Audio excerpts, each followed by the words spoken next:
Pronunciation ಅಂತ ಹಾಕಿ ಹಾಕಿರೋದು ಯಾರು ಬರ್ಕೊಂಡಿಲ್ಲ. ಅದು ಏನು ಹೆಡ್ಲೈನ್ ಆಗಿರ್ತದೆ ಅದು ಮೇನ್ ಇಂಪಾರ್ಟೆಂಟ್. ಏನಂತ ಗೊತ್ತದೇನೆ ಉದ್ದಕ್ಕೆ ಇವೆಲ್ಲ ಓದ್ಕೊಂಡ್ರೆ ಏನು ಯೂಸ್?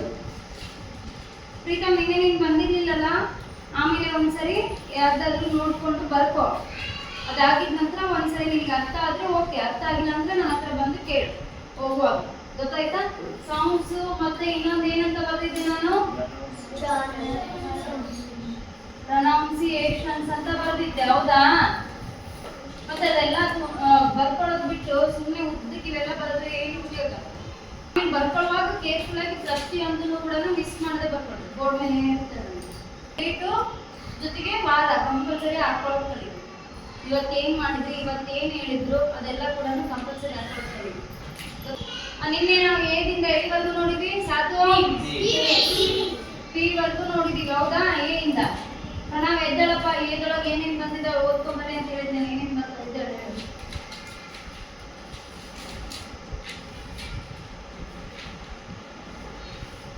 ಏನೇನು ಬರ್ತಾವ? ನಾಳೆ ಬಂದಿದ್ದು ಕೇಳ್ತೀನಿ ಅಂತ ಹೇಳಿದ್ನ? ಯಾರು ಮಿಸ್ ಅಂತ ಹೇಳ್ರಿ, ಸುಮ್ಮನೆ ಕೂತ್ಕೊಳ್ರಿ. ನಾನು ಯಾರು ಕೇಳ್ತೀನಿ ಅವ್ರು ಮಾತ್ರ ಕೂತ್ಕೊಳ್ರಿ. ಏನೇನು ಬರ್ತಾವ? ಏದಲ್ಲಿ ಏನೇನು ಬರ್ತಾವ? ಸಾಂಗ್ಸ್. ಸಿದ್ಧಾರ್ಥ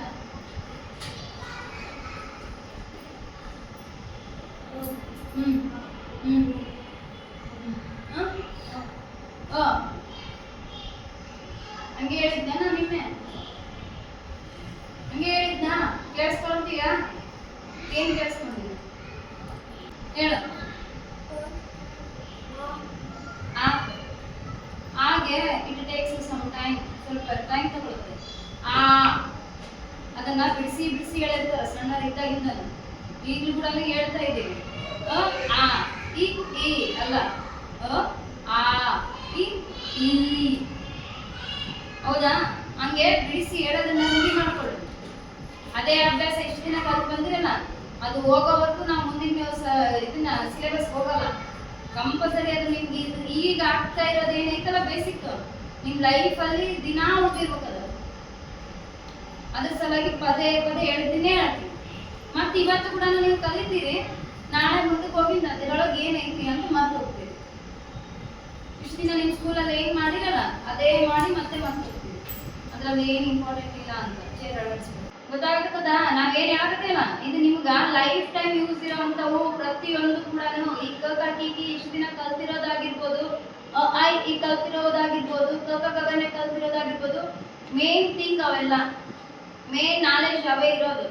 ಅವನ್ ಬಿಟ್ಟು ಬೇರೆ ಹೊರಗಿಂದೆಲ್ಲ ಪಾಠದಲ್ಲಿ ಶುದ್ಧ ಕ್ವಶನ್ ಆನ್ಸರ್ಸ್ ಬರೆಯೋದು, ಬಿಟ್ಟ ಸ್ಥಳ ಬರೆಯೋದು, ಮ್ಯಾಚ್ ದಿ ಫಾಲೋಯಿಂಗ್ ಬರೆಯೋದು, ಎಕ್ಸಾಮಲ್ಲಿ ಬರೆಯೋದು, ಅವೆಲ್ಲ ಇದಾವಲ್ಲ ಜಸ್ಟ್ ನೀವು ಮಾರ್ಕ್ಸ್ ಕಾರ್ಡ್ಗೋಸ್ಕರ. ಈಗ ನಾವು ಬೇಸಿಕ್ ಅಂತ ಕೊಡ್ತಿರೋದು ಏನೈತಲ್ಲ ಇದು ನಿಮ್ಮ ಲೈಫ್ಗೋಸ್ಕರ. ಎಲ್ರು ಕೇಳಿಸ್ಕೊಡ್ರಿ, ಅವನಿಗಷ್ಟೇ ಅಲ್ಲ ನಾನು ಹೇಳ್ತಿರೋದು. ಇವು ಮೇನ್ ಗೊತ್ತಿತ್ತು ಅಂದ್ರೆ ನಾಳೆ ನಿಮ್ಮ ಸ್ಕೂಲಲ್ಲಿ ಏನು ಬಂದರೂ ಕೂಡ ಅರ್ಥ ಆಗುತ್ತೆ, ಓದ್ತೀರಿ, ಕಲಿತೀರಿ, ಬರೀತೀರಿ, ನಿಮ್ಮಷ್ಟಕ್ಕೆ ನೀವೇ. ಗೊತ್ತಾಗತ್ತದ? ಟೀಚರ್ ಒಂದ್ಸರಿ ಬಂದು ಪಾಠ ಮಾಡಿಬಿಟ್ರೆ ಎಲ್ಲದೂ ನಿಮ್ಮ ತಲೆಯಲ್ಲಿ ಹೋಗ್ತಾ ಇರುತ್ತಾ? ಕೆಲವೊಂದು ಅರ್ಥನೇ ಆಗಿರಲ್ಲ. ಸುಮ್ಮನೆ ಉದ್ದಕ್ಕೆ ಹಿಂಗೆ ಕುತ್ಕೊಂಡು ಹಿಂಗೆ ನೋಡಿ ಹೋಗ್ತಿರ್ತೀರಿ, ಹೌದಾ? ಮತ್ತೆ ಅರ್ಥ ಆಗ್ಲಾರ್ದ ಏನು ಬರೀತೀರಿ, ಏನು ಕಲಿತೀರಿ ನೀವು? ಉದ್ದಕ್ಕೆ ಆಮೇಲೆ ಭಯ ಹೊಡಿತೀರಿ ಕ್ವಶನ್ ಆನ್ಸರ್ಸ್. ಅದೇ ತೆರೆಗೆ ನಾಲೆಜ್ ಕುಂತಿತ್ತು ಅಂದ್ರೆ ನಿಮ್ಮ ನಾಲೆಜ್ ಪ್ರಕಾರ ಅಲ್ಲಿ ಬರೀತೀರಿ, ಅದ್ರ ಪ್ರಕಾರ ಓದ್ತೀರಿ, ಹೌದಾ? ಮತ್ತೆ ನಾಲೆಜ್ ಬೇಕು ಅಂದ್ರೆ ಇದನ್ನೆಲ್ಲ ಕರೆಕ್ಟಾಗಿ ಅರ್ಥ ಮಾಡ್ಕೋಬೇಕು, ತಿಳ್ಕೋಬೇಕು. ಏನ್ ಬರುತ್ತೆ ಹೇಗೆ?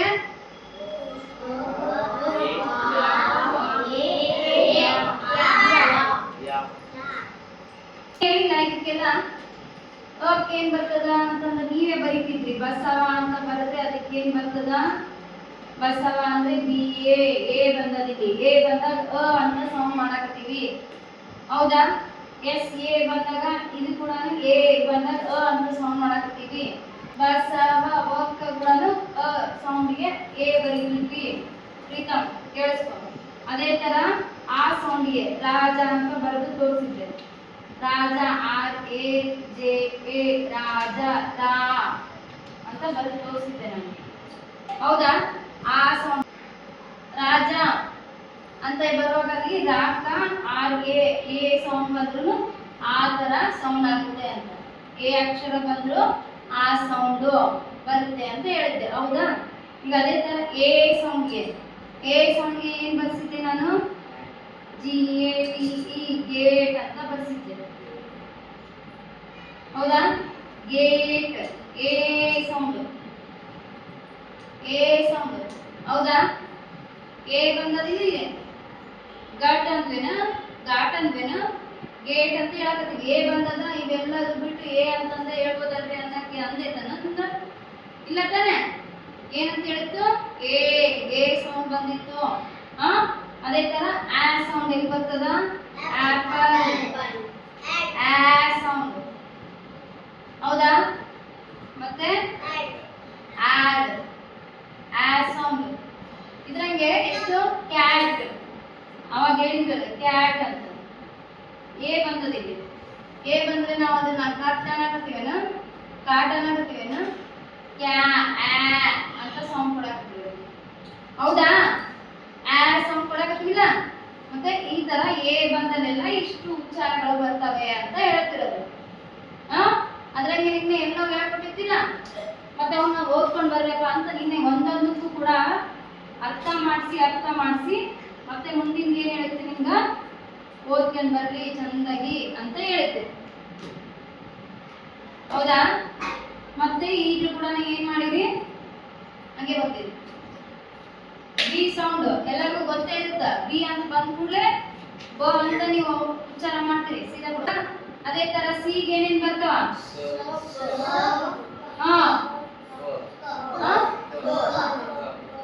ಇನ್ನು ಎಲ್ಲರಿಗೂ ಇದ್ರಂಗ ವ್ಯಂಜನ ಬರೆಯೋದು ಹೇಳಿ. ಮತ್ತೆ ಅದನ್ನ ಹೆಂಗ್ ಬರ್ಕೊಂಡಿರಿ? ಒಬ್ಬೊಬ್ರು ಹಿಂಗ್ ಮಾಡಿ ಹಿಂಗ್ ಮಾಡ್ಯಾರ, ಹಿಂಗ ಒಬ್ಬೊಬ್ರು ಅದನ್ನ ಹಿಂಗೆ ಪೂರ್ತಿ ಅದನ್ನ ಒಬ್ಬೊಬ್ರು ಇಷ್ಟೇ ಬರ್ತೀರಿ. ಗೋ ಗ ಸ ಇಷ್ಟೇ ಬರ್ತೀರಿ. ಯಾಕ ನಾನು ಉದ್ದಕ್ಕಿದೆ ಸುಮ್ಮನೆ ನಿಮ್ಗೆ ಚಂದ ಕಾಣ್ಲಿ ಅಂತ ಮತ್ತೆ ಕೊಂಬು ಮಾಡಿ ಬರ್ಸಿದ್ದೇನೆ. ವ್ಯಂಜನ್ ಅಂತ ಹೇಳ್ಬಿಟ್ಟೆ ಇದನ್ನ ಬರ್ಸಿದ್ವಿ. ಮತ್ತೆ ಅದನ್ನ ಉದ್ದಕ್ಕೆ ಇದ್ರಂಗ್ ಬರೆಯೋದು ವ್ಯಂಜನ್ ಬರೆಯೋದು ಕೂಡ ಗೊತ್ತಿಲ್ಲ ನಿಮ್ಗೆ? ಕನ್ನಡದಲ್ಲಿ ವ್ಯಂಜನ್ ಹಿಂಗ್ ಮಾಡೋದು ಕೂಡ ಗೊತ್ತಿಲ್ಲ. ಅಷ್ಟು ಚಂದ ಅಕ್ಷರಗಳು ಮುತ್ತು ನೆಕ್ಸ್ಟ್ ಬರೋದೇನ್? ನೆಕ್ಸ್ಟ್ ಬರೋದು ಈಗ ಏನ್ ಬರುತ್ತೆ? ನೆಕ್ಸ್ಟ್ ಈಗ ಏನೇನ್ ಬರ್ತಾವ? ನೆಕ್ಸ್ಟ್ ನೀವು ಕೆಲ ಎಕ್ಸಾಂಪಲ್ ಹೇಳಿದ್ದೀನ. Elephant, English, perk, clerk, alert ಅಷ್ಟು ಕೇಳಿದ್ದೇ ಇಲ್ಲ. ಅ ಸೌಂಡ್ಗೆ, ಈ ಸೌಂಡ್ಗೆ, ಎ ಸೌಂಡ್ಗೆ ಎಲ್ಲವಕ್ಕೆ ಎಕ್ಸಾಂಪಲ್ ಕೊಟ್ಟು ಹೇಳಿದ್ದಿಲ್ಲ. ಮತ್ತೆ ಯಾಕಪ್ಪ ಮತ್ತೆ ಈಗ ನೀವು ಇದನ್ನ ಮಾಡತ್ತೀರಿ? ಈಗ ನೆಕ್ಸ್ಟ್ ನೆಕ್ಸ್ಟ್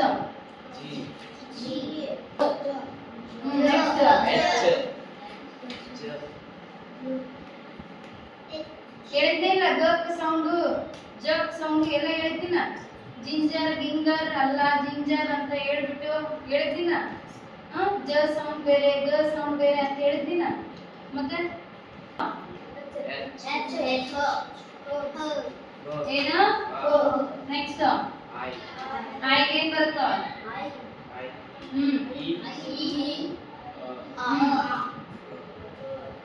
ಇಷ್ಟು ಐ ಎಷ್ಟು ಸರಿ ಹೇಳಿದೀವಿ ನಾವು ಬರೆಯಕ್ಕೆ ನಿಮ್ಗೆ. ಈ ತರ ಮಾಡಿ ಈ ತರ ಬರೀರಿ ಅಂತ. ಕನ್ನಡ ಡೈಲಿ ವರ್ಕ್ ಹಾಕೊಂಡಿದ್ರು ಕೂಡ ಮತ್ತೆ ಅದೇ ಬರೀತೀವಿ. ಐ ಈ ತರ ಐ ಬರೆಯುವಾಗ ಇಷ್ಟೇ ಚಿಕ್ಕದ್ ಮಾಡ್ರಿ ಅಂತ ಹೇಳ್ತೀವಿ. ಹಿಂಗೆ ಮಾಡ್ತೀವಿ. ಜೇನ ಕೆಳಗಿಂದ ಹಿಂಗೆ ಬರೋದು ಇಷ್ಟೇ ಮಾಡ್ರಿ ಅಂತ ಹೇಳಿರ್ತೀವಿ. ಅದೇನಿಲ್ಲ, ಓಷ್ಟು ಹಿಂಗೆ ಬಂದು ಹಿಂಗೆ ಬಂದು ಸಿಕ್ಕಂಗ್ ಬರೆಯೋದು. ಆ ಅಕ್ಷರಗಳು ನಿಮ್ ಕೈಯಾಗ ಆಟ ಆಡೋ ಗೊಂಬೆ ತರ ಆಗಿದೆ. ಹೆಂಗ್ ಬರೆದ್ರು ಹೆಂಗ್ ಗೀಚಿದ್ರು ನಡೀತೈತಿ ಅಂತ. ನೆಕ್ಸ್ಟ್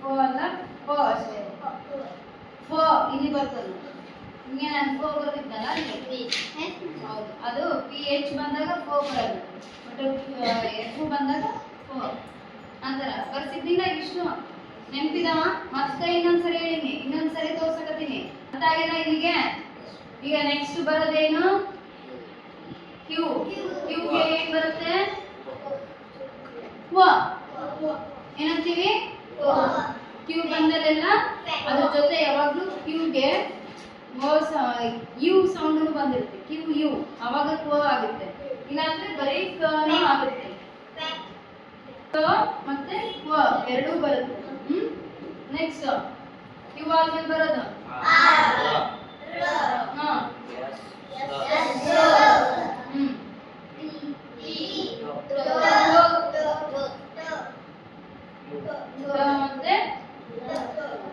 ಮತ್ತೆ ಟಿ ಆದ್ಮೇಲೆ ಯುಗೆ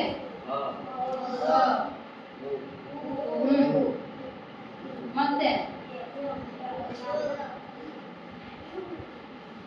ಎಕ್ಸಾಂಪಲ್ಸ್ ನೋಡೋಣ ಈಗ ಇವಕ್ಕಂತೂ ಗೊತ್ತಿದೆ ನಿಮ್ಗೆ ಏನೇನ್ ಬರುತ್ತೆ ಅಂತ ಎಕ್ಸಾಂಪಲ್ಸ್ ಹೇಳಿಲ್ಲ ಆರ್ಗೆ ರ ಸೌಂಡೆ ಬರುತ್ತೆ ರ್ಯಾಬಿಟ್ ರ್ಯಾಟ್ ಏನ್ ಬರುತ್ತೆ ಕೂಡ ಆರ್ಗೆ ರ ಸೌಂಡೆ ಬರುತ್ತೆ ಎಸ್ಗೆ ಸ ಸೌಂಡೆ ಬರುತ್ತೆ ಟಿಗೆ ಟ ಅಥವಾ ತ ಸೌಂಡೆ ಬರುತ್ತೆ ಹೌದಾ ಆದ್ರೆ ಈಗ ಯು ಅಂತ ಬಂದಾಗ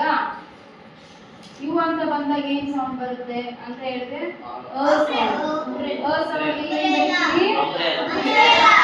ಅಂಬ್ರೆಲಾ ನೆಕ್ಸ್ಟ್ ಅಪ್ ಸೌಂಡ್ ಆಗ್ತದೆ ನಮ್ಗೆ ಸೌಂಡ್ಗೆ ಹೌದಾ ಅಪ್ ಆಗಿರ್ಬೋದು ಅಂಬ್ರೆಲಾ ಆಗಿರ್ಬೋದು ಸಿ ಯು ಪಿ ಕಪ್ ಆಗಿರ್ಬೋದು ಅಲ್ಲೆಲ್ಲ ಯೂಸ್ ಮಾಡ್ತೀವಿಲ್ಲ ಅಲ್ಲೆಲ್ಲ ಈಗ ಕಪ್ ಅಂತ ಯೂಸ್ ಮಾಡಿದ್ರು ಕೂಡ ಸಿ ಯು ಪಿ ಯೂಸ್ ಮಾಡಿ ಕುಪ್ ಅಂತೇಳಿ ಯು ಅಂತ ಹೇಳಕತ್ತೀವಿ ಕುಪ್ ಅಂತೀವಿ ಬಿಡ್ರಿ ಅನ್ನಕ್ಕಾಗತ್ತೇನ ಇಲ್ಲ ತಾನೆ ಈಗ ಅದೇ ತರ ಹೂ ಸೌಂಡ್ ಬಂದಾಗ ಪಿ ಯು ಟಿ ಪುಟ್ ಅಷ್ಟೇ ಪ ಜೊತೆ ಈ ಪ ಜೊತೆ ಏನ್ ಸೇರಿದೆ ಹೂ ಸೇರಿ ಅದೇನಾಗ್ತದ ಹೂ ಅಷ್ಟೇ ಆಗ್ತದೆ ಪುಟ್ ಹೌದಾ ಮತ್ತೆ ಮತ್ತೆ ಬರುತ್ತೆ ಹೂಗೆ ಹೂ ಸೌಂಡ್ಗೆ ಹೇಳ್ರಿ ನೋಡೋಣ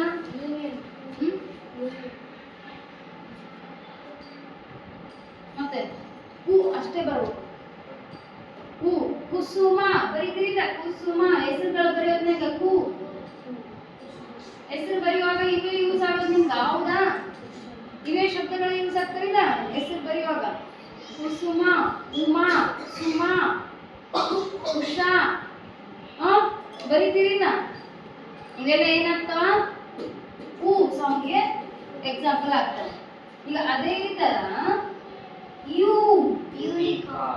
ಹೇಳ್ರಿ ಯೂನಿಕಾರ್ನ್ ನೆಕ್ಸ್ಟ್ ಯೂನಿಯನ್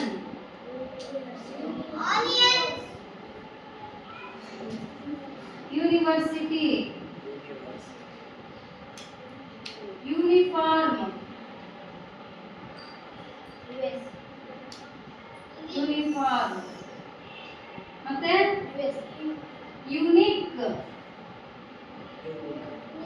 ಹೌದಾ ಇವೆಲ್ಲ ಎಕ್ಸಾಂಪಲ್ಸ್ ಜಾಸ್ತಿ ಎಲ್ಲವೂ ಯು ಮೇಲೆನೆ ಬರ್ತವೆ ಹೂ ಬಂದಿರುತ್ತೆ ಅವಕ್ಕೆಲ್ಲ ಯು ಸೌಂಡ್ ಬರ್ತಾ ಇರುತ್ತೆ ಯು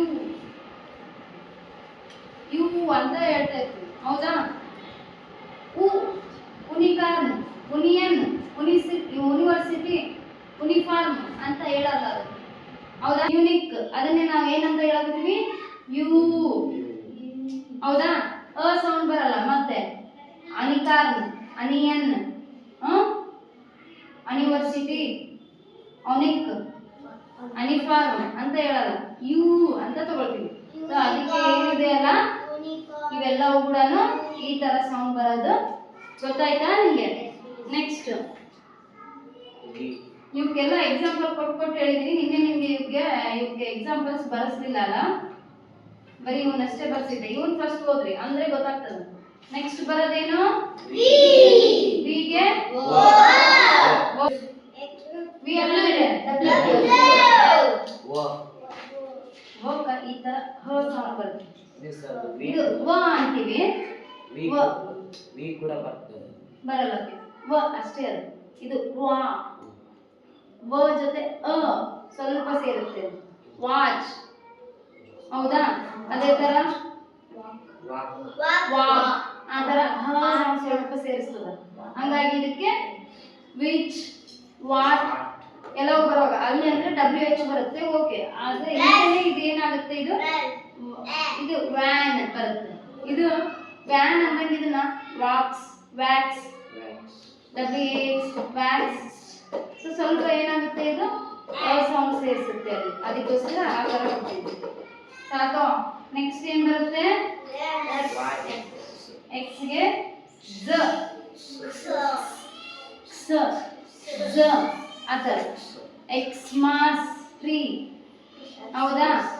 ಜೆರಾಕ್ಸ್ ಜೆರಾಕ್ಸ್ ಸನು ಬರುತ್ತೆ ಝನು ಬರುತ್ತೆ, ಎರಡೂ ಹೇಳ್ಬೋದು. ಜೆರಾಕ್ಸ್ ಅಂತ ಅನ್ನಲ್ಲ, ಅದನ್ನ ಝ ಅನ್ಬೇಕು ಆಕ್ಚುಲಿ. ಜೆರಾಕ್ಸ್ ಜೆರಾಕ್ಸ್ ಅಂತ ನಾವು ಅನ್ಬಿಡ್ತೀವಿ. ಹಾ, ಎಕ್ಸ್ರೇ ಆಗಲಿ ಎಕ್ಸ್ಮಾಸ್ ಇರಲಿ ಏನಾದರೂ ಬರುತ್ತೆ. ಅರ್ಥ ಆಗುತ್ತಾ? ನೆಕ್ಸ್ಟ್ ವಾಯ್ ಏನ್ ಬರುತ್ತೆ? ಮೊದಲು ಬರೋದೇನು? ಮತ್ತೆ ಈ ಸೌಂಡ್ ಬರುತ್ತೆ. ಐ ಸೌಂಡ್ ಬರುತ್ತೆ. ಮೂರು ಬರ್ತವೆ. ಒಂದೊಂದಕ್ಕೆ ಎಕ್ಸಾಂಪಲ್ ನೋಡ್ತಾ ಹೋಗೋಣ. ಯಾವಾಗಲೂ ಏನ್ ಬರುತ್ತೆ? ಆಕ್.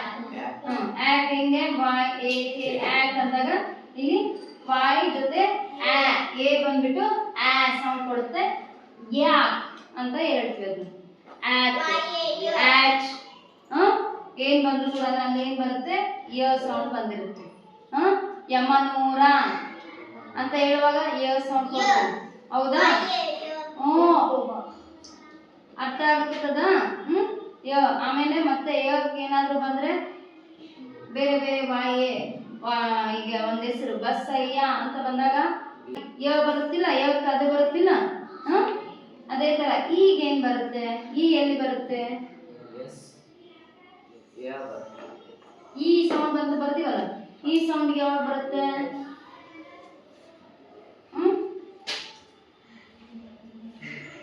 ಸಿಂಪ್ಲಿ ಸಿಂಪ್ಲಿ ಅಂತೀವ. ಫಾಸ್ಟ್ಲಿ ಕಾಸ್ಟ್ಲಿ ಹೌದಾ? ಇವಕ್ಕೆಲ್ಲ ಈ ಸೌಂಡ್ ಬರುತ್ತಿಲ್ಲ. ವಾಯ್ ಬಂದದಲ್ಲಿ ಆ ಏನಾದ್ರೂ ಬಂದದಲ್ಲ, ಅಲ್ಲಿ ಈ ಬಂದದನ ಅನ್ನೋದಕ್ಕೆ costly fastly simply why last ಅಲ್ಲಿ ಬಂದಾಗ ಏನ್ ಬರುತ್ತೆ? ಅಲ್ಲಿ ಈ ಸೌಂಡ್ ಬರುತ್ತೆ. ಏನ್ ಬರುತ್ತೆ? ಈ ಸೌಂಡ್. ನೆಕ್ಸ್ಟ್ ಐ ಸೌಂಡ್ ಯಾವಾಗ ಬರುತ್ತೆ? ಐಗೆ ಹೇಳ್ರಿ ಎಕ್ಸಾಂಪಲ್ ನೋಡೋಣ. ಯಾರ ಪೈಸಿ ಹೇಳಿದ್ರು? ಐಗೆ ಇಲ್ಲಿ ಬಂದಿತ್ತಲ್ಲಪ್ಪ, ಇಲ್ಲಿ ಬರ್ತದ ಐ ಸಿ ಇ ಬರ್ತದ, ವೈ ಸಿ ಇ ಅಲ್ಲ. ಅದನ್ನ ಅಬ್ಸರ್ವ್ ಮಾಡ್ರಿ ಒಂದ್ ಸ್ವಲ್ಪ. ಸೈಕಲ್ ಹೌದಾ? ಸೈಬರ್ ಕೆಲವೊಂದಿಷ್ಟು ಬರ್ತಾವಿಲ್ಲ ಈ ತರ ವೈ ಬಂದಾಗೆಲ್ಲ. ಇಲ್ಲಿ ಏನ್ ಬರ್ತದ? ವೈ ಸೌಂಡ್ಗೆ ಐ ಅಂತ ಬರ್ತದ. ಅರ್ಥ ಆಯ್ತಾ? ಎಲ್ಲವಕ್ಕೂ ಡಿಫ್ರೆಂಟ್ ಡಿಫ್ರೆಂಟ್ ಆಗಿನೇ ಹೇಳಾಗುತ್ತದ. ನೆಕ್ಸ್ಟ್ ಲಾಸ್ಟ್ ಬರೋದೇನು? ಝೆಡ್ ಏನ್ ಬಂತು? ಝ ಸೌಂಡ್. ಝ ಅದೊಂದೇ ಬರೋದು. ಝ ಸೌಂಡ್. ಜೀಬ್ರಾ ಏನ ಜಡ್ ಎಲ್ಲಿ ಬಂದ್ರು ಕೂಡ ಅದೇನ್ ಬರುತ್ತೆ? ಝ ಸೌಂಡೇ ಬರುತ್ತೆ. ಅದನ್ನ ಬಿಟ್ರೆ ಬೇರೆ ಯಾವುದು ಬರಲ್ಲ. ಇಲ್ಲಿ ಮೋಸ್ಟ್ ಇಂಪಾರ್ಟೆಂಟ್ ಯಾವುದು ಅಂದ್ರೆ A E I O O U Y ಇವನ್ನೆಲ್ಲ ಕೂಡ ಮೇನ್ ನೋಡ್ಬೇಕು. ಅದ್ರ ಜೊತೆಗೆ A E I O U ಇವೆಲ್ಲ ಏನು? ಏನವ? ಇಂಗ್ಲಿಷ್ ನಲ್ಲಿರುವಂತ ಓವೆಲ್ಸ್, ಸ್ವರಗಳು ಅವೆಲ್ಲ. ಏನವು? ಇಂಗ್ಲಿಷ್ ನ ಸ್ವರಗಳು ಯಾವ್ಯಾವು?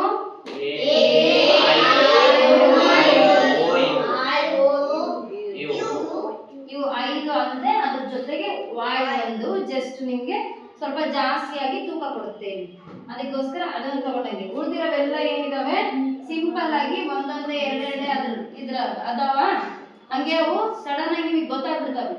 ಎಲ್ ಬಂದ ಕೂಡಲೇ ಲ ಸೌಂಡು, ಎಂ ಬಂದ ಕೂಡಲೇ ಮ ಸೌಂಡು, ಬಿ ಬಂದ ಕೂಡಲೇ ಬ ಸೌಂಡು, ಸಿ ಬಂದ ಕೂಡಲೇ ಕ ಸೌಂಡು, ಅವೆಲ್ಲ ಗೊತ್ತಾಗ್ಬಿಡ್ತಾವೆ. But A B C A E I O U ಇವೇನಿದಾವಲ್ಲ ಸ್ವಲ್ಪ ನಿಮ್ಗೆ ಏನಾಗ್ತವೆ ಅವು ಏನು ಯೂಸ್ ಮಾಡಬೇಕು ಅಲ್ಲಿ ಅನ್ನೋದು ಗೊತ್ತಾಗಲ್ಲ. ಮೇನ್ ಇಂಪಾರ್ಟೆಂಟ್ ಆಗಿ ಅದಕ್ಕೆ ನೀವೇನು ಮಾಡಬೇಕು, ಜಾಸ್ತಿಯಾಗಿ ಅವುಗಳನ್ನ ನೋಡ್ಕೊಂಡಿರ್ಬೇಕು.